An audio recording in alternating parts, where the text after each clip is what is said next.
এরপরে আল্লাহ তাআলা বলেন فأخرج به من الثمرات رزقا لكم আল্লাহ রাব্বুল আলামিন বলেন وأنزل من السماء ماء فأخرج به من الثمرات رزقا لكم فلا تجعلوا لله أندادا وأنتم تعلمون আল্লাহ তাআলা বলেন وأنزل من السماء ماء এরপরে আল্লাহ তাআলা কি করেন বলে আমি আসমান হতে পানি বর্ষণ করি এর দ্বারা কি হয় فأخرج به من الثمرات رزقا لكم ওই বৃষ্টির পানির দ্বারা তোমাদের জন্য রিজিক ফলমূল এইগুলোকে আমি আল্লাহ উৎপাদন করি উৎপন্ন করি তার মানে বৃষ্টি যদি একেবারে না হয় এই জমিন অনুর্বর হয়ে যাবে ফসল হবে না মানুষের রিজিকের ব্যবস্থাও হবে না তাহলে এই বৃষ্টির মধ্যে আল্লাহ তাআলা আমাদের জন্য রিজিক রেখে দিয়েছেন এই বৃষ্টি আমাদের জন্য আল্লাহ তাআলার পক্ষ থেকে বড় একটা নেয়ামত এই বৃষ্টি হচ্ছে না আমাদের গরমে কষ্ট হইতেছে মুরব্বিরা অনেকে হয়তো আছেন ওনাদের সময়ও সূর্য পূব দিক দিয়ে উঠতো পশ্চিম দিকেই ডুবতো কিন্তু তখন তো এত গরম অনুভূত হইতো না এখন কেন এরকম হচ্ছে জলবায়ুর পরিবর্তন কেন হলো একথা আল্লাহ তাআলা কোরআনুল কারীমের মধ্যে বলেন যাহারাল ফাসাদু ফিল বাররি ওয়াল বাহরি বিমা কাসাবাত আইদিন নাস লিয়ুযীকাহুম বা'দাল্লাযী আমিলু লাআল্লাহুম ইয়ারজিউন আল্লাহ রাব্বুল আলামিন বলেন জলে স্থলে যত বিপর্যয় সব এটা মানুষের হাতের কামাই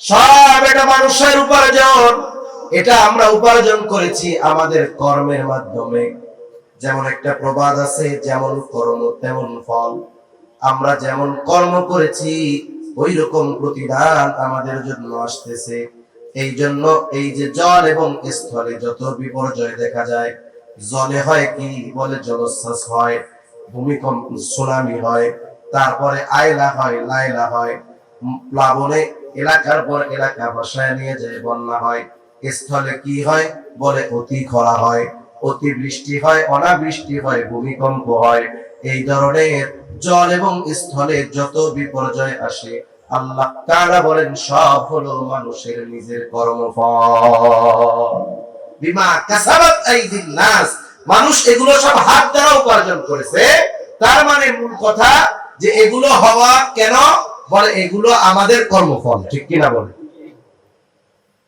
এই মন্দ কর্মের ফলাফল স্বরূপ জল এবং স্থলে বিপর্যয় দেখা যায় এই মন্দ কর্ম সাধারণত দুই ভাবে হয় একটা হলো শরীয়তের দৃষ্টিকোণ থেকে মন্দ কর্ম আর একটা হলো মনুষ্য সৃষ্ট মন্দ কর্ম প্রথমে আসেন শরীয়তের দৃষ্টিতে মন্দ কর্ম কোন কারণ যার কারণে বৃষ্টি হয় না মন্দ কর্মের তো অভাব নাই মানুষ যখন বিভিন্ন পাপাচারের মধ্যে লিপ্ত হয় আল্লাহ তাআলা বিভিন্ন ভাবে তাদেরকে শাস্তি দেন এই জন্যই আল্লাহ তাআলা বলেন তাদের কর্মফল হলো জল স্থলের বিপর্যয় এই জন্য আল্লাহ তাআলা এই ছোটখাটো বিপর্যয় দিয়ে কি চান বলে লিউযীকাহুম বা'দাল্লাযী আমিলু লাআল্লাহুম ইয়ারজিউন আমরা যে পাপাচারের মধ্যে লিপ্ত হইতেছি আল্লাহ তাআলা সতর্কতা স্বরূপ জল স্থলে কিছু বিপর্যয় দিয়ে আমাদেরকে একটু কষ্ট আস্বাদন করান কেন বলে লাআল্লাহুম ইয়ারজিউন যাতে করে এরা প্রত্যাবর্তন করে তথা আল্লাহর দিকে এরা ফিরে যায় কিন্তু আফসোসের ব্যাপার সমাজের মধ্যে দেশের মধ্যে জাতির মধ্যে যত এই ধরনের বিপর্যয় আসে দেখা যায় মানুষের আরো অবাধ্যতার মাত্রা বাড়ে ঠিক কিনা বলেন যেমন করোনাকালীন সময় চিন্তা করে দেখেন মানুষ কত প্রচন্ড ভয়ের ভিতরে ছিল চিন্তার ভিতরে ছিল অনেক সময় আমরা ভাবতাম হয়তো করোনার পরে মানুষের মধ্যে আমলগত পরিবর্তন আসবে চারিত্রিক পরিবর্তন আসবে কিন্তু কি দেখলাম করোনাকে কেন্দ্র করে আরো অনেকে মানুষের উপরে জুলুম আরো বাড়িয়েছে, ঠিক কিনা বলেন? করোনাকে ব্যবহার করে ওলামায়ে কেরামকে জেলখানায় আটকানো হয়েছে, কত ধরনের ষড়যন্ত্র চক্রান্ত করা হয়েছে। করোনা যাওয়ার পরে আমরা কি দেখলাম? মানুষের আখলাকের উন্নতি কোথায়? আরো করোনার পরে আমরা দেখতে পেরেছি মানুষের আরো অনেক বেশি চারিত্রিক অধঃপতন ঘটেছে। পরিবর্তনের চাইতে হিতে বিপরীত হয়েছে আরো বেশি। আল্লাহ তাআলা শাস্তি দিলেন কেন? বলে জল স্থলের বিপর্যয় দিছি এই জন্য, এটা তো তোমাদের আমলের কর্মফল, যাতে তোমরা আমি আল্লাহর দিকে ফিরে আসো, এই জন্য এগুলো দিলাম। উল্টা আমরা আরো কি করতেছি? আরো অপরাধের মাত্রা বাড়ায় দিচ্ছি। এর দ্বারা কি বোঝা যায়? আমরা যদি পরিবর্তন না হই, দিন যাবে, আমাদের যত অবনতি হবে, আল্লাহ তাআলা তত কঠোর কঠোর শাস্তি একের পর এক আমাদেরকে দিবে, ঠিক কিনা বলে? তাহলে এক নাম্বার হলো শরীয়তের দৃষ্টিতে মন্দ কাজ। অনেক মন্দ কাজের কথা বলা যাবে, এর মধ্যে একটা দুইটার কথা বলি। নবীজি এক হাদিসের মধ্যে বলেন, যখন মানুষ ওজনে কম দেওয়া শুরু করবে, পরিমাপে কম দেওয়া শুরু করবে, নেওয়ার সময় ঠিক বুঝে নিবে, দেওয়ার সময় কম দিবে, আল্লাহ তাআলা এই সময় দুর্ভিক্ষ দিবেন, মহামারী দিবেন, বড় বড় শাস্তি আল্লাহ তাআলা পাঠাবেন। সাথে সাথে এরপরে নবীজি বলেন, মানুষ যখন যাকাত দেওয়া বন্ধ করে দিবে, আল্লাহ তাআলা তখন বৃষ্টি দেওয়া বন্ধ করে দিবে। মনে রাখতে হবে, বৃষ্টি হইলেই যে নেয়ামত হবে তা না। অনেক সময় যেই সময়ের বৃষ্টির দরকার নাই, ওই সময় যদি বৃষ্টি হয়, দেখা যাবে উপকারের চাইতে ক্ষতি হচ্ছে বেশি। আবার যদি অতিবৃষ্টি হয়, দেখা যাবে ক্ষতি হচ্ছে বেশি। অনেক জায়গায় তো বৃষ্টি এক দুই দিন হওয়ার পরে দেখা যায় মুহূর্তের ভিতরে বন্যা হয়ে যায়, হয় কি হয় না? এই বৃষ্টিতে উপকার হইল না। এর দ্বারা উদ্দেশ্য হলো আল্লাহ তাআলা বান্দার জন্য উপকার, যেই বৃষ্টি আল্লাহ তাআলা এটা বন্ধ করে দিবে। সাথে সাথে নবীজি বলেন, যদি এই পশু পাখি চতুষ্পদ জানোয়ার না থাকতো, আল্লাহ তাআলা কখনোই বৃষ্টি দিতেন না। এই জন্য আমাদের পাপের কারণেই মূলত বৃষ্টি বন্ধ, আমাদের পাপের কারণেই মূলত অতি গরম, আমাদের পাপের কারণেই অনাবৃষ্টি। এখন যদি আমরা মন্দ কাজগুলো ছেড়ে দেই, আশা করা যায় আল্লাহ তাআলা যথারীতি যথা সময়ে আবার আল্লাহ তাআলা বৃষ্টি দিবে। আমরা যদি আল্লাহর পথে না আসি, আমরা যদি মুত্তাকি না হই, খোদা ভীরুতা অর্জন করে গুনাহ থেকে যদি না বাঁচি, তাহলে আল্লাহ তাআলা আমাদের জন্য বরকত রহমতের দুয়ার খুলবে না। যেমন আল্লাহ তাআলা এক জায়গায় বলেন, ওয়ালাউ আন্না আহলাল কুরা আমানু ওয়াত্তাকু লাফাতাহনা আলাইহিম বারাকাতিন মিনাস সামাই ওয়াল আরদ।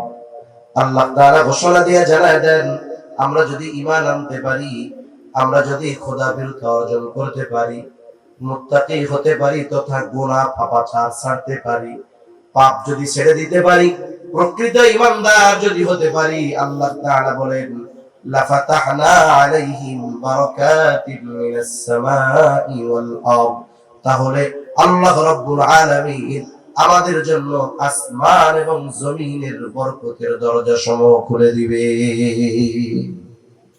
আকাশ থেকে যথা সময়ে বৃষ্টি হবে, জমিন থেকে যথাযথভাবে ফসল উৎপন্ন হবে। কিন্তু বাস্তবতা কি? আমাদের ঈমানেরও কমজোরি, আমাদের তাকওয়া খোদাভীরুতা নাই বললেই চলে, ঠিক কিনা বলেন?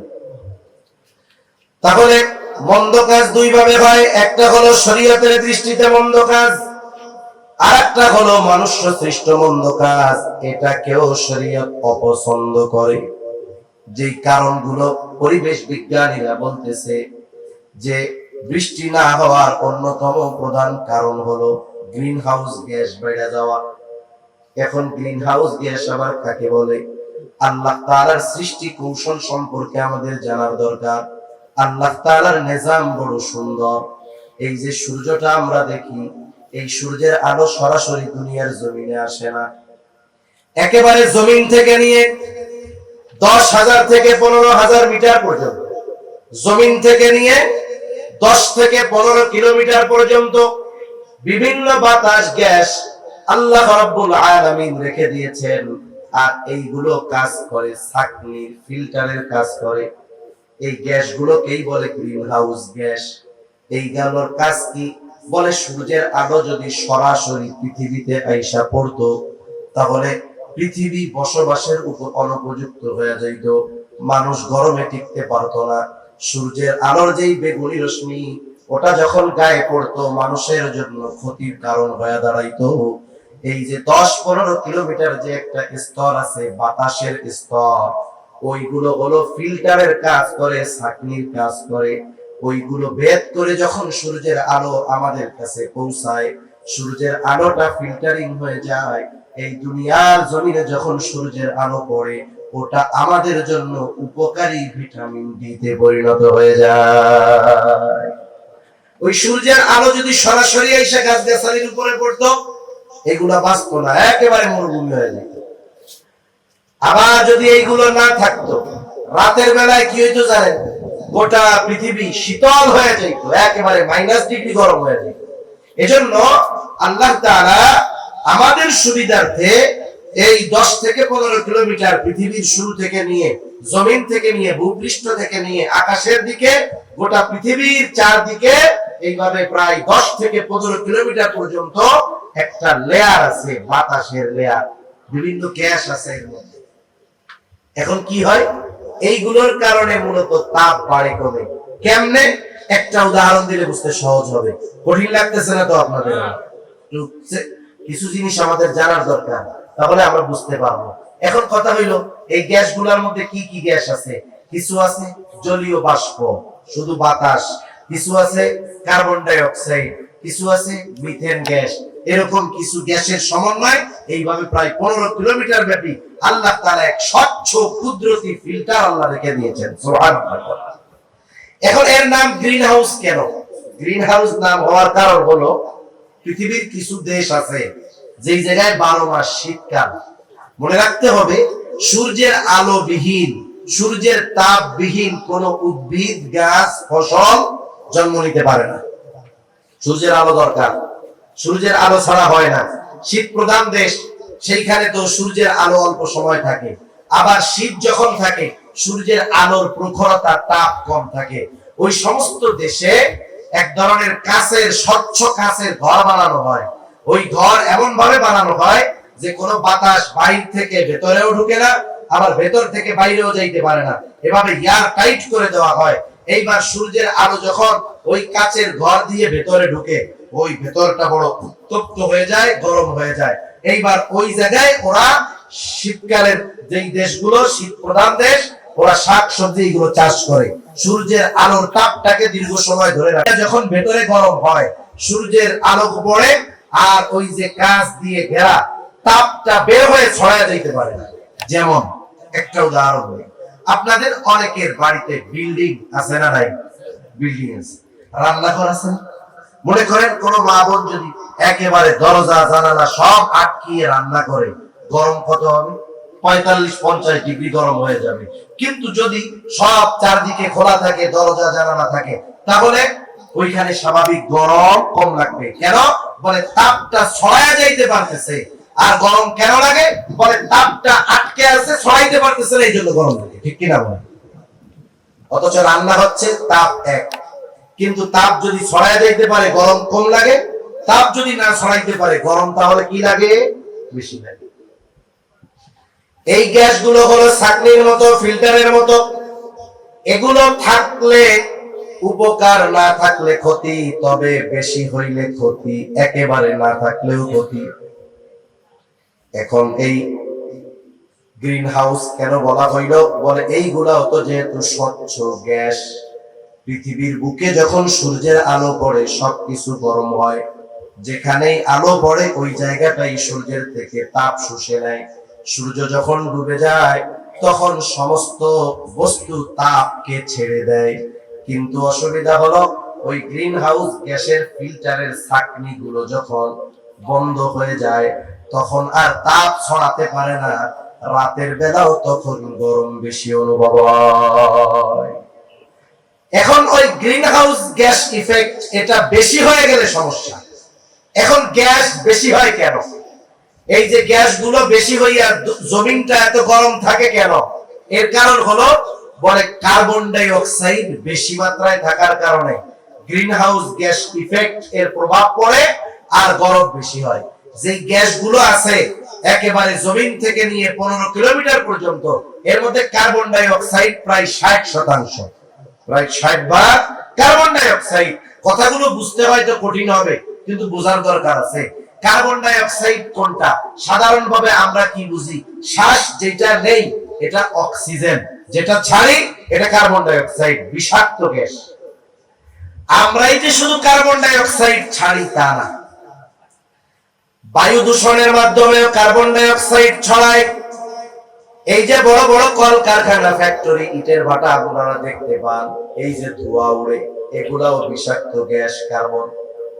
গাড়ি চলে, পেট্রোল পড়ে, ডিজেল পড়ে, গ্যাস পড়ে, এগুলার থেকে যে ধোঁয়া বের হয় এগুলাও সব কার্বন ডাই অক্সাইড। এগুলো যখন ওই কার্বন গুলার সাথে আরো মিশে যায় তখন ছাঁকনি গুলো বন্ধ হয়ে যায়। এখন কি হয়? গরমটা ছড়াতে পারে না, তাপটা ছড়িয়ে যেতে পারে না। এই জন্য গরমের কালে বেশি গরম অনুভব হয়। মনুষ্য সৃষ্ট কারণ এইগুলো। গাছ কেটে ফেলা। গাছ কি করে? বলে গাছ কার্বন ডাই অক্সাইড শোষণ করে, অক্সিজেন ছাড়ে। গাছ যখন কমে যাবে, স্বাভাবিক কার্বন ডাই অক্সাইড নেওয়ার বস্তু কমে গেল, অক্সিজেন ছাড়ার বস্তু কমে গেল, তখন আমাদের বিভিন্ন শ্বাস প্রশ্বাসের রোগ হয়, কারো ফুসফুসের কষ্ট হয়, অক্সিজেন সংকট হয়। এজন্য মনুষ্য সৃষ্ট কারণ কি? বলে এই যে অতি মাত্রায় কলকারখানা, গাছগাছালি কেটে ফেলা, বায়ু দূষণ করা, এগুলোর মাধ্যমে মূলত কার্বন ডাই অক্সাইড বাড়ে আর এর কারণে জমিনের মধ্যে তাপ বাড়তে থাকে। ঠিক কিনা বলেন? সংক্ষেপে অল্প কথা শেষ, বেশি সময় কথা বলবো না। এখন আসেন এগুলা থেকে প্রতিকার পাওয়া যাবে কেমনে? গরম বাড়ার কারণ দুই ভাবে জানলাম, শরীরী দৃষ্টিকোণ থেকে, মনুষ্য সৃষ্ট কর্ম থেকে। এখন আসেন আমরা কিভাবে বাঁচতে পারি, কি করলে এই গরম তাপমাত্রা কমে যাবে, আল্লাহ তাআলা আবহাওয়াকে আমাদের জন্য স্বাভাবিক বানায় দিবে, এটাও আমরা দুই ভাবে জানবো। প্রথমত কোরআন সুন্নাহর আলোকে। এক নাম্বার বিষয় যেটা করতে হবে বৃষ্টির জন্য, শীতলতার জন্য, প্রথমত আমাদেরকে নিঃসন্দেহে পবিত্র কোরআনুল কারীমের দিক নির্দেশনা অনুযায়ী পরিপূর্ণভাবে ইসলামের মধ্যে আমাদের দাখিল হতে হবে। আল্লাহ তাআলা কোরআনুল কারীমের মধ্যে বলেন, ইয়া আইয়ুহাল্লাযীনা আমানু দুখুলু ফিস-সিলমি কাফা ওয়া লা তাত্তাবিউ খুতুওয়াতিশ শাইতান ইন্নাহু লাকুম আদুউম মুবিন। আল্লাহ রাব্বুল আলামিন বলেন, হে ঈমানদারেরা, তোমরা পরিপূর্ণভাবে ইসলামের মধ্যে অন্তর্ভুক্ত হয়ে যাও। উদখুলু ফিস-সিলমি কাফা, পরিপূর্ণভাবে ইসলামের মধ্যে তোমরা দাখিল হয়ে যাও, অন্তর্ভুক্ত হয়ে যাও। ওয়া লা তাত্তাবিউ খুতুওয়াতিশ শাইতান, তোমরা শয়তানের পদাঙ্ক অনুসরণ করো না। ইন্নাহু লাকুম আদুউম মুবিন, শয়তান তোমাদের জন্য হইল প্রকাশ্য দুশমন। এখন কথা হইল ইসলামের ভিতরে পরিপূর্ণ কেন অন্তর্ভুক্ত হতে হবে? বাস্তবতা হলো ইসলাম যেমন পরিপূর্ণ জীবন ব্যবস্থা, আমরা যদি ওই পরিপূর্ণ জীবন ব্যবস্থার আলোকে আমাদের জীবন চালাতে পারি, আল্লাহ তাআলা তাহলে আমাদেরকে পরিপূর্ণ নিয়ামত দান করবে। আমরা যতক্ষণ ইসলামের মধ্যে পরিপূর্ণ প্রবেশ না করব, ততক্ষণ পর্যন্ত আল্লাহ তাআলার পক্ষ থেকে পরিপূর্ণ নিয়ামত আসবে না। কেন আসবে না? আল্লাহ তাআলা কোরআনুল কারীমের মধ্যে বলেন, আল-ইয়াওমা আকমালতু লাকুম দীনাকুম ওয়া আতমামতু আলাইকুম নি'মাতি ওয়া রাদিতু লাকুমুল ইসলাম দীনা। আল্লাহ তাআলা কোরআনুল কারীমের মধ্যে বলেন, আজকে আমি তোমাদের জন্য তোমাদের দ্বীনকে পরিপূর্ণ করে দিলাম। আল-ইয়াওমা আকমালতু লাকুম দীনাকুম, আমি তোমাদের জন্য তোমাদের দ্বীনকে পরিপূর্ণ করে দিলাম। বিদায় হজে আরাফার ময়দানে নবীজির কাছে আল্লাহ তাআলা এই ফরমান পাঠায় জানায় দিলেন যে আজকে আমি তোমাদের জন্য তোমাদের দ্বীনকে পরিপূর্ণ করলাম। আল ইয়াউমা আকমালতু লাকুম দীনাকুম, শুধু দ্বীন পরিপূর্ণ করলাম তা নয়, ওয়া আতমামতু আলাইকুম নি'মাতি, আমি তোমাদের জন্য আমার নিয়ামত সমূহ পরিপূর্ণ করে দিলাম। এইখানেই মূল কথাটা। দ্বীন শব্দের অর্থ হলো জীবন ব্যবস্থা। তার মানে আমরা কিভাবে আমাদের এই গোটা হায়াত পরিচালনা করব, এই ব্যাপারে আল্লাহ তাআলার পক্ষ থেকে পূর্ণ নির্দেশনা আছে না নাই? আমাদের জীবন ব্যবস্থা পরিচালনার জন্য যা দরকার সব পরিপূর্ণ। আর যখন ওই পরিপূর্ণ জীবন ব্যবস্থা আমরা মেনে নিব, পরিপূর্ণভাবে যখন ইসলাম আমরা মেনে নিব, কারণ আমাদের জন্য দ্বীন হলো ইসলাম, ওয়ারাদিতু লাকুমুল ইসলাম দীনা, আর ইসলামকে তোমাদের জন্য দ্বীন হিসাবে মনোনীত করলাম। তার মানে আমাদের জীবন ব্যবস্থায় যখন পরিপূর্ণভাবে ইসলাম থাকবে, আমরা যখন পরিপূর্ণভাবে ইসলামের উপরে চলবো, আল্লাহ তাআলা পরিপূর্ণ নিয়ামত আমাদেরকে দান করবে। আল্লাহ তাআলা নিয়ামত পরিপূর্ণভাবে লাভ করার পূর্ব শর্ত হলো পরিপূর্ণভাবে ইসলামের মধ্যে অন্তর্ভুক্ত হওয়া, পরিপূর্ণভাবে দ্বীন মেনে চলা।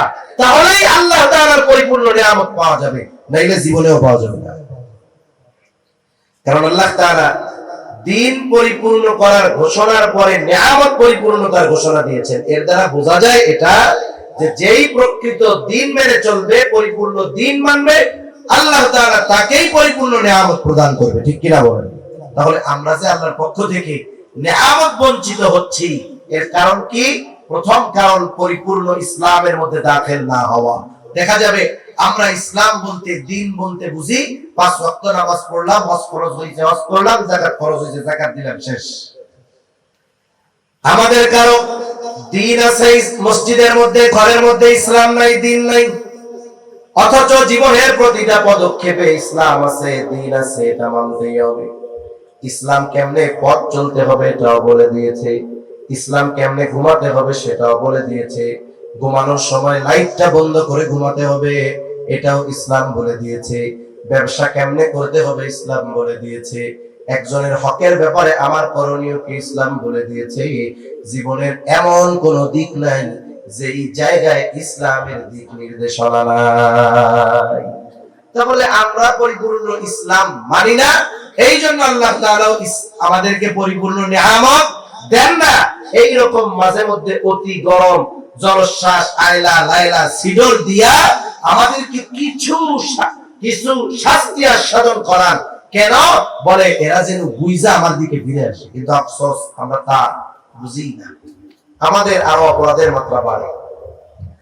তাহলে আমরা যদি শীতল আবহাওয়া চাই, আল্লাহ তাআলার পক্ষ থেকে বৃষ্টি নামক নিয়ামত যথা সময়ে যথাযথ পরিমাণ চাই, 1 নাম্বার আমাদেরকে পরিপূর্ণ ইসলামের মধ্যে দাখিল হতে হবে। 2 নাম্বার, বৃষ্টি যদি না হয়, আমল নবীজি শিখায় দিয়েছেন সালাতুল ইস্তিসকার আমল করতে হবে। আফসোসের ব্যাপার, এই যে সালাতুল ইস্তিসকা অনেক জায়গায় আদায় করতেছে, আবার অনেক মুসলমান নামধারী আধুনিক মডারেটর মুসলমান ওরা এটা নিয়ে তিরস্কার করতেছে। বলে আরে আবহাওয়াবিদরা বলছে বৃষ্টি হবে না, অন্য নামাজ পড়ে বৃষ্টি নামাইব। বৃষ্টি হোক আর না হোক, শরীয়তের যেহেতু একটা দিক নির্দেশনা আছে, আল্লাহর কাছে বলার নির্দেশনা আছে, আল্লাহর কাছে বলতে অসুবিধা আছে কোন? আমরা নামাজ পড়বো, আল্লাহ তাআলা চাইলে দিবে, না চাইলে আল্লাহ দিবে না। আবার অনেক জায়গায় দেখলাম অনেকে এটারে একটা ট্র্যাডিশন বানায় দিচ্ছে। কিরকম? বলে অমুক মসজিদের লোকজন পড়লো, আমরা না পড়লে হয় নাকি? ইজ্জত থাকে, আমরাও পড়ি। এই কাম করে কি আল্লাহর কাছ থেকে বৃষ্টি পাওয়া যাবে? যাবে না।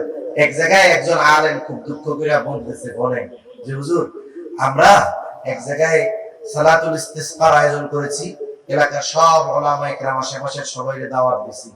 বড় একটা গ্রুপ উলামায়ে কেরামে মানুষ যারা দিনদার মানুষ, এরা বলতেছে আরে নামাজ পড়ে কি হইব, বৃষ্টি নাম বলি, আবহাওয়া অফিসের থেকে এরকম কোন দিক নির্দেশনা নাই।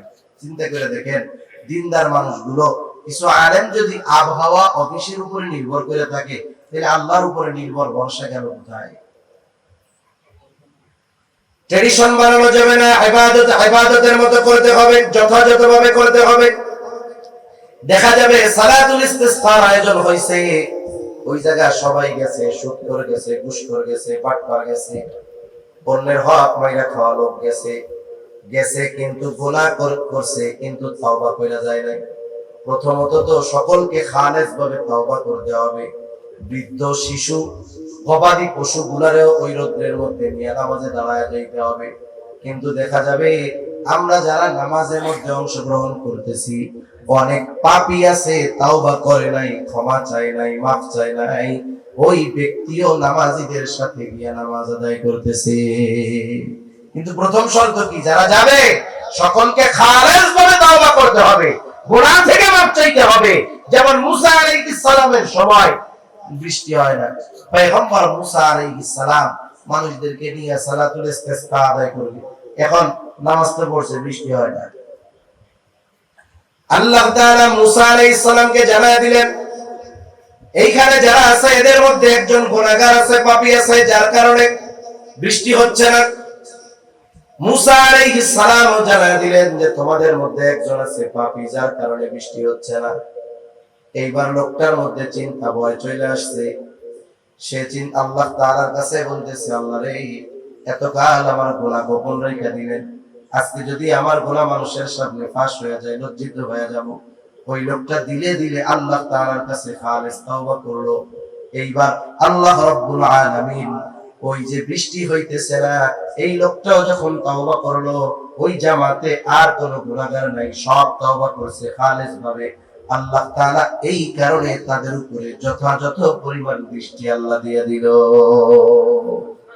এই জন্য ট্র্যাডিশন বানাইলে হবে না। ইবাদতকে যদি ইবাদতের মতো না করা হয়, ওই ইবাদত আল্লাহর কাছে কবুল হবে না, ওই ইবাদতের দ্বারা ফায়দা পাওয়া যাবে না। তখন কি হবে?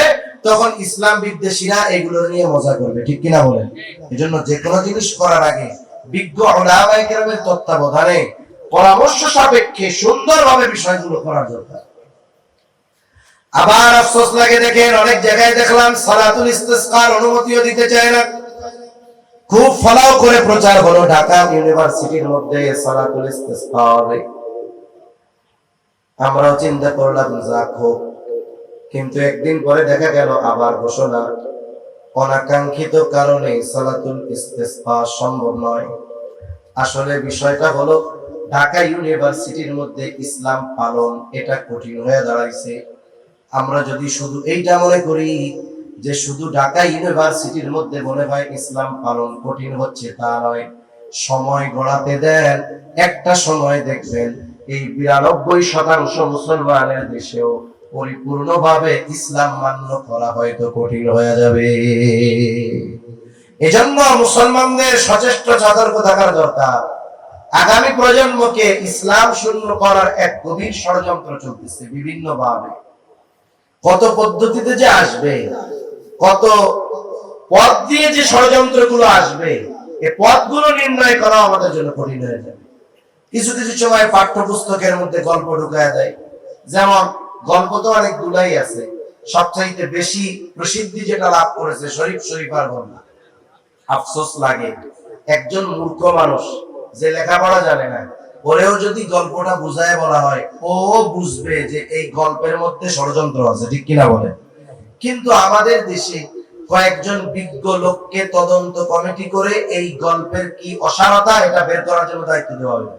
এর মধ্যে একজন আলেমও ছিলেন। আমি বুঝলাম না, যেগুলো আওয়াম ওগুলো নাইলে বাটপার, ওগুলো নাইলে ইসলাম বিদ্বেষী, কিন্তু একজন আলেম, তার চোখে এই গল্পের মধ্যে কোনো অসারতা বলে পড়ে নাই। এজন্য পাঠ্যপুস্তকে গল্পটাকে বহাল রেখে দিয়েছে।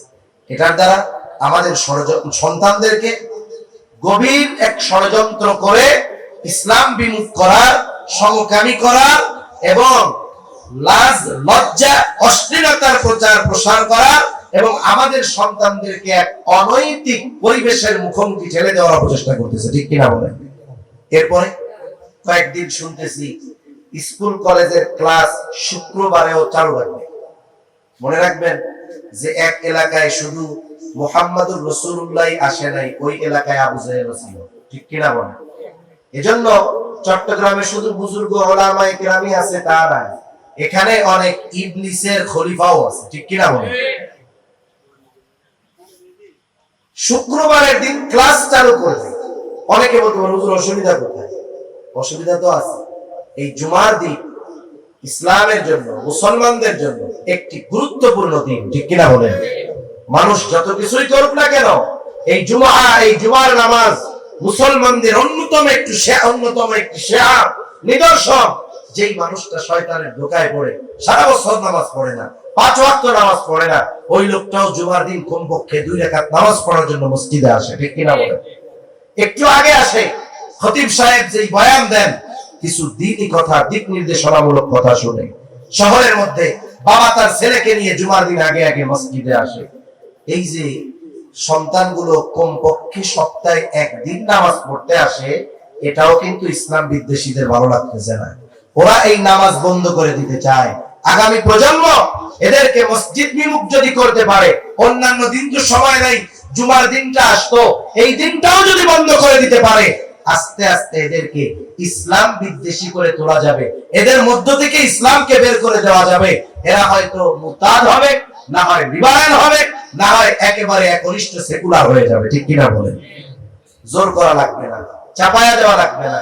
এই ধরনের এক একটা পদক্ষেপ গ্রহণ করে আমাদের আগামী প্রজন্মকে শেষ করে দেওয়ার অপচেষ্টা এই ইসলামের দালালগুলো করতেছে, ঠিক কিনা বলেন? এজন্য আমাদের সচেষ্ট সতর্ক হওয়া দরকার। প্রত্যেকটা মুসলমান যারা আল্লাহকে বিশ্বাস করে, নবীকে বিশ্বাস করে, এই সব মানুষগুলো একত্রিত হয়ে প্রতিবাদ করার দরকার। কে কোন দলের, কে কোন পীরের মুরিদ, এগুলো যদি কিছু কিছু সময় আমরা যাচাই বাছাই করি, তাহলে দেখা যাবে হাজারো দলে আমাদেরকে বিভক্ত করে সাইজ করে দিবে। আপনাদের জানা থাকতে পারে যে একটা সিংহ সে এক ঝাঁক ছাগল, গরু অথবা যে কোনো প্রাণীর উপরে হামলা করে না।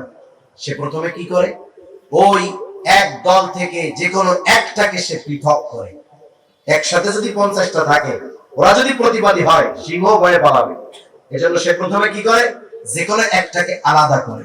এইবার যেটাকে আলাদা করে ওটাকেই সে টার্গেট করে। এজন্য মুসলমানদের মধ্যে ইউনিটি দরকার, ঐক্য দরকার। বৃহৎ স্বার্থ আছে কিছু জিনিস যেগুলো সামগ্রিক বিষয় ইসলামের, এই বিষয়গুলোর ব্যাপারে মুসলমানদের কমপক্ষে এক হওয়ার দরকার, এবং এগুলোর ব্যাপারে সর্বোচ্চ সচেষ্ট প্রত্যেকটা খতিবকে মসজিদ থেকে সাধারণ মুসল্লিদের করা দরকার। আর সাথে সাথে সাধারণ মুসলমান যারা, এরাও স্ব-উদ্যোগে প্রতিবাদী হওয়ার দরকার। যেমন আমি একটা কথা বলি, এই যে শরীফ শরীফার গল্প নিয়ে যেই ষড়যন্ত্র, এগুলো আপনারা সবাই শুনছেন না? শুনেন নাই এরকম 2-1 জন আছেন নাকি? কেউ নাই, সবাই শুনছে। অথচ যারা শুনছে এদের সন্তানেরাই ওই বইগুলো পড়বে, ঠিক না? উচিত কি ছিল? ওলামায়ে কেরামের দায়িত্ব, তারা আপনাদেরকে সচেষ্ট করে দিল, সতর্ক করে দিল। তখন আপনাদের কি দায়িত্ব ছিল? আপনাদের এলাকার সবাই একত্রিত হয়ে, প্রত্যেক মহল্লা থেকে ছাত্র ছাত্রীদের অভিভাবকরা একত্রিত হয়ে উচিত ছিল এই বিষয়গুলোর প্রতিবাদ করা। এই বাংলাদেশে যদি প্রত্যেকটা মুসলমান, প্রত্যেকটা স্কুলের স্টুডেন্টদের অভিভাবকরা যদি একদিনে প্রতিবাদ করত, তাহলে 1 মাসও লাগতো না, 1 সপ্তাহের মধ্যে এই বইগুলো পুনর্মুদ্রণ করে এই অসারতাগুলোকে দূর করা হতো, ঠিক কিনা বলেন? ইসলাম বিদ্বেষীরা কি দেখছে? যে তদন্ত কমিটি গঠন করে রিপোর্ট দিছে কয়েকদিন আগে, এই যে 2-4 মাস, এরা কি দেখছে বলেন তো? এই গল্পটা বিশ্লেষণ করতে কি 6 মাস লাগে নাকি? এ তো 6 মিনিটের কাজ, কিন্তু 3-4 মাস ওয়েট করছে কেন? এর পিছনে আপনারা বুঝেন নাই হয়তো। আমরা যে আপনাদের বলছি যে এই গল্পের মধ্যে অসারতা আছে, এই গল্পের মধ্যে এই আছে, আমরা যে বলছি এটা আপনাদের হৃদয় পর্যন্ত পৌঁছাইছে কিনা, এটা ওরা আগে পর্যবেক্ষণ করছে। যদি এই গল্প সব অভিভাবকরা প্রতিবাদ করতো, নিঃসন্দেহে এটা বাদ দিত। কিন্তু আমরা বলে রাখছি, অভিভাবকরা চুপ, যেই সেই, ঠিক কিনা বলেন? কোন জায়গায় প্রতিবাদ হয়েছে? হয় নাই তো। তাহলে ওরা বুঝলো আমরা যেটা করার করি, হুজুররা বলার দরকার বলবে, পাবলিক যা করবো তাই মেনে নিবে। এটাই তো হয়েছে নাকি? যদি আপনারা সাধারণ মানুষ প্রতিবাদী হইতো, তাহলে দেখতেন এই বই পরিবর্তন হয়ে যেত। কিন্তু আফসোস, প্রত্যেকটা মসজিদের মেম্বার থেকে খতিব সাহেবরা বলেছে, প্রত্যেকটা মাহফিলে, প্রত্যেকটা ওয়াইজ করে এই বিষয়গুলো বলেছে।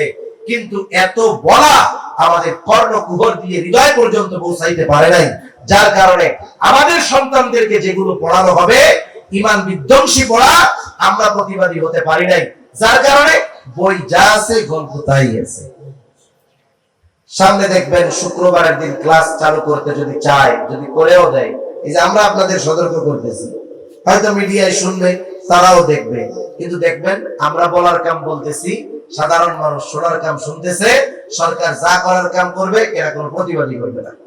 তাহলে বলেন, এভাবে যদি একের পর এক চলতে থাকে, আমরা যদি এগুলো মেনে নেই, চুপ করে থাকি, প্রতিবাদ না করি, প্রতিবাদ মুখর না হই, এক সময় আজান দেওয়া, নামাজ পড়াও কঠিন হয়ে দাঁড়াবে, ঠিক কিনা?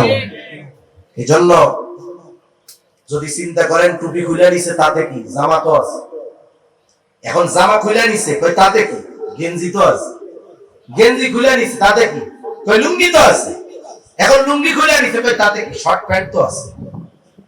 এরকম যদি চুপ করে থাকি, এক সময় কিছুই আর অবশিষ্ট থাকবে না। এজন্য আমাদের সর্বোচ্চ সতর্ক হওয়া দরকার। যে আলোচনা থেকে গেলাম, যে দেশের সর্বোচ্চ বিদ্যাপীঠ ঢাকা বিশ্ববিদ্যালয়, ওই জায়গায় সালাতুল ইস্তিসকার অনুমতি দেওয়া হয় না, অথচ এই বিশ্ববিদ্যালয়ের ইতিহাস কি জানেন? যখন স্যার সলিমুল্লাহ সহ এই পূর্ব বাংলার, পূর্ব পাকিস্তানের মানুষেরা একটা ইউনিভার্সিটি পাশ করাইলো, তখন তো পাকিস্তান হয় নাই, পূর্ব বাংলা। বিশ্ববিদ্যালয়ে যখন পাশ হয়ে গেল, জায়গা দিছে একজন মুসলমান, স্যার সলিমুল্লাহ, নবাব সলিমুল্লাহর জায়গায় সেই ইউনিভার্সিটি। আমরা যাকে বিশ্বকবি রবীন্দ্রনাথ বলি, বিশ্বকবি, সে টিটকারি করে বলে চাষার পোলাপানের আবার পড়ালেখা কিসে, চাষার ছেলেদের আবার ইউনিভার্সিটি, বিশ্ববিদ্যালয় হয়ে গেছে। টিটকারি করে নাম দিছে কি জানেন? এটা হলো মক্কা ইউনিভার্সিটি। কারণ কি, এখানে যারা পড়বে মুসলমানের সন্তানেরা পড়বে, এই জন্য টিটকারি করে দিছে মক্কা ইউনিভার্সিটি নাম। আর কি বলে, এরা তো চাষা, ওরা জমিদার ছিল, মুসলমানদের উপরে জুলুম করতো, মুসলমানরা চাষ করতো, ওদেরকে খাজনা দেওয়া লাগতো, এজন্য মুসলমানদের নাম দিছে চাষা। চাষার গুলাবো আবার বিশ্ববিদ্যালয়। অথচ দেখেন, যারা এই বিশ্ববিদ্যালয় নিয়ে টিটকারি করেছে, যারা এটাকে টিটকারি করে মক্কা ইউনিভার্সিটি বলেছে, যারা এটাকে মুসলমানদের ইউনিভার্সিটি বলেছে, অথচ এই জায়গা মুসলমান দিয়েছে, অথচ এই জায়গাতে ইফতার করতে বাধা, এই জায়গাতে নামাজ পড়তে বাধা। এটা আফসোসের ব্যাপার, ঠিক কিনা বলেন? এটা আমাদের জন্য দুর্ভাগ্য, এটা আমাদের দুর্বলতা। আমরা শুধু সংখ্যায় 92% আছি, কাগজে কলমে বাস্তবে কিচ্ছু নেই, ঠিক কিনা বলেন? এটাই বাস্তবতা। এরপরে কি করণীয়? 1 নাম্বার বললাম, পরিপূর্ণ ইসলামের মধ্যে দাখিল হইতে হবে। 2 নাম্বার, যেহেতু শরীয়তের নির্দেশনা সালাতুল ইস্তিসকা, এটা আদায় করতে হবে, তবে যথাযথ পদ্ধতিতে, যথাযথ নিয়মে। 3 নাম্বার, যেই কাজটা বেশি বেশি করতে হবে, ইস্তিগফারের আমল বেশি বেশি করতে হবে। কারণ গুনার কারণেই তো আমাদের উপরে এই কষ্ট, এই শাস্তি। আমরা যদি আল্লাহর কাছে বেশি বেশি ক্ষমা চাই, গুনাহগুলো মাফ করায় নিতে পারি, আশা করা যায় আল্লাহ তাআলা রহমত আর বরকতের দুয়ার আমাদের জন্য খুলে দিবে। ইস্তিগফার হলো অ্যান্টিবায়োটিক। ইস্তিগফার কি? অ্যান্টিবায়োটিক। যে কোনো স্বাভাবিক রোগ যখন হয়, যেমন জ্বর হইলে ওষুধ কি দেয়? প্রথমে সাধারণ নাপা দেয়, এরপরে নাপা এক্সট্রা দেয়, তাই না? এখন 1 সপ্তাহ ধরে নাপা এক্সট্রা খায়, জ্বর যায় না। ডাক্তার কি বলে? এটা হলো ভাইরাস জ্বর, এটা না পায় যাবে না, এটা কি খেতে হবে? বলে অ্যান্টিবায়োটিক খেতে হবে। খাবারের যত ঔষধ আছে, সব ঔষধের লাস্ট স্টেজ হলো অ্যান্টিবায়োটিক। দেখবেন আপনার এখানে কাইটা গেছে, ঘা পাচড়া হইছে, ডাক্তার বলবে ভাই অ্যান্টিবায়োটিক খেতে হবে, নাইলে এখানে ইনফেকশন হইতে পারে, ঠিক কিনা বলেন? ব্যথা যায় না, কয় ভাই ব্যথার বড়িতে যেহেতু কাজ হইতেছে না, অ্যান্টিবায়োটিক খেতে হবে। তাহলে অ্যান্টিবায়োটিক হলো সব রোগের খাবারের যেই ওষুধ, এর সর্বশেষ ট্রিটমেন্ট হলো অ্যান্টিবায়োটিক। এইটা সব রোগে কাজে লাগে। অ্যান্টিবায়োটিক সব রোগে কি লাগে? কাজে লাগে। ইস্তিগফার হলো এমন এক মহা ঔষধ, অ্যান্টিবায়োটিক, এটা সব বিষয়ে কাজে লাগে। এই জন্য হযরত নূহ আলাইহিস সালাম তার উম্মতদেরকে বলতেছে, ফাকুল তুস্তাগফিরু রাব্বাকুম ইন্নাহু কানা গফফারা ইউরসিলিস সামাআ আলাইকুম মিদরারা ওয়া ইউমদিদকুম বিআমওয়ালিন ওয়া বানিনা ওয়া ইয়াজআল লাকুম জান্নাতিন ওয়া ইয়াজআল লাকুম আনহারা। আল্লাহ রাব্বুল আলামিন আমাদেরকে জানায় দিলেন এই ঘটনা কেন। তার মানে নূহ আলাইহিস সালামের উম্মতেরা ইস্তিগফার করলেই যে ওই ফজিলতগুলো অর্জন করতে পারবে তা নয়, আমরাও পারবো। এখন ইস্তিগফার পাঠ করলে কি হবে? ফাকুল তুস্তাগফিরু রাব্বাকুম, তোমরা তোমাদের রবের প্রতি ইস্তিগফার পাঠ করো, তার কাছে ক্ষমা চাও, তাহলে কি হবে? তোমাদের গুনাহগুলো মাফ করে দিবে। কেন বলে ইন্নাহু কানা গফফারা, তিনি হলেন অতিশয় ক্ষমাশীল, মাফ করে দিবে। ইস্তিগফার করলে এক নাম্বার না গুনাহ মাফ হয়। গুনাহ মাফ হইলে আল্লাহ কি করে? হাদিসের মধ্যে আসছে আল্লাহ যখন বান্দার উপরে খুশি হয় কি করে? যেগুলো করে তার মধ্যে একটা হলো আল্লাহ যখন বৃষ্টি দেয়। সুবহানাল্লাহ বলেন। আল্লাহ তাআলা এরপরে বলেন ইউরসিলিস সামাআ আলাইকুম মিদরারা, আল্লাহ তাআলা আসমান হতে বাড়ি বর্ষণ করবে। আল্লাহ তাআলা ঠিক রাখবেন। পানির যথাযথ প্রবাহের উপর অনেক কিছু নির্ভর করে, কিন্তু বাস্তবতা হলো এই আধুনিক সময়ে এসে আমরা আমাদের সুবিধার জন্য পানির প্রবাহকে বাধাগ্রস্ত করে দিচ্ছি, যার কারণে অল্পতেই বন্যা হয়ে যায়। এই যে গতকাল না পরশুদিন জানি দেখলাম সিলেটের জকিগঞ্জে কয়েক ঘন্টা বৃষ্টি হয়েছে। বৃষ্টি হওয়ার কয়েক ঘন্টার মধ্যেই এলাকা প্লাবিত হয়ে গেছে, বন্যা হয়ে গেছে, ছোটখাটো বন্যা হয়ে গেছে। বন্যাগুলো কেন হয়? আল্লাহ তাআলা প্রত্যেকটা তো একটা নিজাম রেখে দিয়েছে। আমাদের দেশে যত নদী আছে, বিশেষ করে বেশিরভাগ নদীর উৎস হলো পাহাড়। পাহাড়ের বৃষ্টি থেকে আস্তে আস্তে নদী হয়। এই নদী গিয়ে মিশে কোথায়? সাগরে। তাহলে ওই যে বৃষ্টি হবে, পানি আসবে, এর স্বাভাবিক প্রবাহ চলমান থাকবে, সমুদ্রে গিয়ে পানি মিশে যাবে। কিন্তু আমরা কি করছি? আমরা আমাদের সুবিধার্থে বড় বড় ব্রিজ বানাইছি, বড় বড় নদীর উপর দিয়ে। ব্রিজ হয়েছে, যাতায়াত সুবিধা হয়েছে ঠিক, কিন্তু কি হলো? একটা ব্রিজ হওয়ার কারণে একটা নদী মরুভূমিতে পরিণত হয়ে যায়, নদীর নব্যতা কমে যায়, গভীরতা কমে যায়, যার কারণে কি হয়? চর পড়ে যায়। এখন ওই পাহাড়ি ঢল অনেক হয়েছে, গভীর থাকলে তো পানিটা নিচের দিকে যেত, যখন গভীরতা নাই সমান, পানি এবার দ্রুততার সাথে চতুর্দিকে ছড়ায়া পড়ে। এই যে হাওড়ের মধ্য দিয়ে রাস্তা হয়েছে, বিগত বছর তার আগের বছর বিশেষ করে সিলেটে ভয়াবহ বন্যা হয়েছে। বন্যা হয়েছে কি? এগুলো সব পাহাড়ি ঢলের পানি, সিলেটের ওই পাশে সব পাহাড়, পাহাড়ি বৃষ্টির পানি। এখন বন্যা হয়ে গেল কেন? পানি কিন্তু বেশি সময় আটকে থাকে নাই। বলে হাওড়ের মধ্য দিয়ে পানি যে সহজে প্রবাহিত হইতে পারতো, যখন রাস্তা হয়ে গেছে পানি আর স্বাভাবিক গতিতে যাইতে পারে না, আটকে গেছে। ওই যে কিছু সময় যে আটকে থাকছে ওইটুকুতেই প্লাবিত হয়ে গেছে। মনে করেন আপনার ঘর একতলা ডুবে গেছে, 10 দিন ডুবে থাকে নাই, ডুবে থাকছে 5 মিনিট। এই 5 মিনিট যদি আপনার ঘর একতলা ডুবে যায়, তাহলে আপনার ক্ষতি হইতে কি বাকি থাকবে নাকি? বাকি থাকবে না। এখন আমরা এই মূলত এটাকে নষ্ট করে ফেলেছি। যদি আমরা ইস্তিগফার পাঠ বেশি বেশি করতে পারতাম, আল্লাহ তাআলা পানির প্রবাহ যথাযথভাবে রাখতেন, তাহলে এই যে অবস্থা তাপ প্রবাহ এগুলো থেকে যদি বাঁচতে হয়, 1 নাম্বার ইসলামের মধ্যে পরিপূর্ণ দাখিল হতে হবে। 2 নাম্বার, যেহেতু বৃষ্টি না হলে সালাতুল ইস্তিসকার শিক্ষা আমাদেরকে নবীজি দিয়েছেন, যথাযথভাবে সেটা করতে হবে। 3 নাম্বার, ইস্তিগফারের আমলটা বাড়ায় দিতে হবে। নবীজি সাল্লাল্লাহু আলাইহি ওয়াসাল্লাম বলেন, আল্লাহি ইন্নী লা আস্তাগফিরুল্লাহ ওয়া আতুবু ইলাইহি ফিল ইয়াউমি 100 মাররা। নবীজি সাল্লাল্লাহু আলাইহি ওয়াসাল্লাম বলেন, আমি দৈনিক 100 বার আল্লাহ তাআলার নিকট তওবা ইস্তিগফার করি। আর হাদিসের মধ্যে আসছে দৈনিক আমি 70 বারের অধিক আল্লাহ তাআলার নিকটে তওবা ইস্তিগফার করি। একজন নবী যার আগে পরে সব গুনাহ আল্লাহ মাফ করে দিয়েছেন, সেই নবী যদি এতবার ইস্তিগফার পাঠ করতে পারে, আমরা নিজেরা একটু প্রশ্ন করব যে আমি আজকে কয়বার ইস্তিগফার করছি? হিসাব করলে দেখা যাবে সপ্তাহেও 100 বার হয় না। সপ্তাহেও কি 100 বার হয় না। এই জন্য ইস্তিগফারের আমল আমরা বেশি বেশি করব।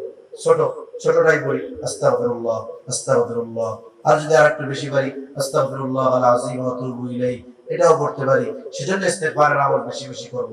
এরপরে যেই কাজটা দুনিয়ায় করব আর একটু বেশি। গরম বেশি পড়ার মূল কারণ বলে 60% কারণ হইল carbon die oxide. Carbon die oxide যদি কমাইতে হয় কি করতে হবে? বলে দূষণ তো সব কমাইতে হবে, সাথে সাথে কি করতে হবে? বলে বেশি বেশি গাছ লাগাইতে হবে। কি লাগাইতে হবে? জোরে বলে। গাছ লাগাতে হবে, কারণ গাছ কার্বন ডাই অক্সাইড শোষণ করে। গাছ লাগানোর ফজিলত এর হাদিস মুসলিম শরীফের মধ্যে বলা। নবীজি সাল্লাল্লাহু আলাইহি ওয়াসাল্লাম বলেন, কোন মুসলমান যদি গাছ লাগায়, এই গাছের ফল যদি কেউ খায় সাদকা। পাখি খাইছে বলে সাদকা, চুরি করে একজন খেয়ে ফেলছে তাও সাদকা। সুবহানাল্লাহ। ওই গাছের দ্বারা যদি কেউ উপকৃত হয় সাদকা, ছায়ায় বসতে সাদকা, কোনো অসুবিধা নেই, কিয়ামত পর্যন্ত সে সওয়াব পাইতে থাকবে। এই জন্য আমরা বেশি বেশি বেশি বেশি গাছ লাগাবো, বাড়ির ফাঁকা জায়গাগুলোতে গাছ লাগাবো। এগুলো আমাদের অক্সিজেন দিবে, কার্বন ডাই অক্সাইড কে সে টেনে নিবে। এই জন্য বিজ্ঞানীরাও পরীক্ষা করে দেখছেন, যেই সমস্ত এলাকায় গাছ বেশি সেই সমস্ত এলাকায় তুলনামূলকভাবে তাপ প্রবাহ কম, তাপ কম, গরম কম। যেই সব এলাকায় গাছ কম সেই সব এলাকায় তুলনামূলকভাবে তাপ বেশি। এজন্য গাছ লাগাবো। আমি রাস্তার পাশে একটা ফলজ গাছ লাগাইলাম, আম গাছ লাগাইলাম, নিয়ত করে লাগাবো সরকার নিয়তে। পাইলে আমি কিছু খাইলাম তো খাইলাম, যদি না পাই পাখি যদি খায় সওয়াব হবে কি হবে না? একজন যদি চুরি করে খাইও ফেলায়, আগে থেকে অ্যাডভান্স মাফ করে দিব, যে সে খায় খাক, চুরি করে নিবে, খাবে, যা সাদকা। তাহলে কি সে খাইলো সাদকা। এখন ওই ছায়ায় একজন এসে বসলো, বলে কি হবে? বলে সাদকা। এই গাছ লাগানোর ফজিলত অনেক, এজন্য আমরা বেশি বেশি গাছ লাগাবো। সামনে বর্ষার মৌসুম আসতেছে, এই সময়টাতে আমরা গাছ লাগাবো। আর কোরআন এবং হাদিসের আলোকে এই মুসিবত থেকে বাঁচার যে আমলগুলো বললাম, বিশেষ করে বেশি বেশি ইস্তেগফার পাঠ করা, এই আমলগুলো আমরা বেশি বেশি করব ইনশাআল্লাহ। করব তো? আল্লাহ তাআলা আমাদের সবাইকে কথাগুলো বুঝবার তৌফিক দান করুক। আমরা যদি আমাদের নিজেদেরকে পরিবর্তন করে ফেলি, তাহলে আল্লাহ সুবহানাহু ওয়া তাআলা সব কিছুর নিজাম ঠিকমতো দিয়ে দিবেন। আবার দেখবেন যে পৃথিবী শীতল হয়ে গেছে, জমিনটা উর্বর হয়ে গেছে, নেয়ামত বরকত দিয়ে আল্লাহ তাআলা ভরপুর করে দিবেন। আল্লাহ সুবহানাহু ওয়া তাআলা আমাদের সবাইকে কথাগুলো বুঝবার, আমলের কথাগুলো আমল করবার তৌফিক দান করেন। সকলে বলি আমিন। ওয়া আখিরু দাওয়ানা আলহামদুলিল্লাহি রাব্বিল আলামিন। আসসালামু আলাইকুম ওয়া রাহমাতুল্লাহি ওয়া বারাকাতুহু।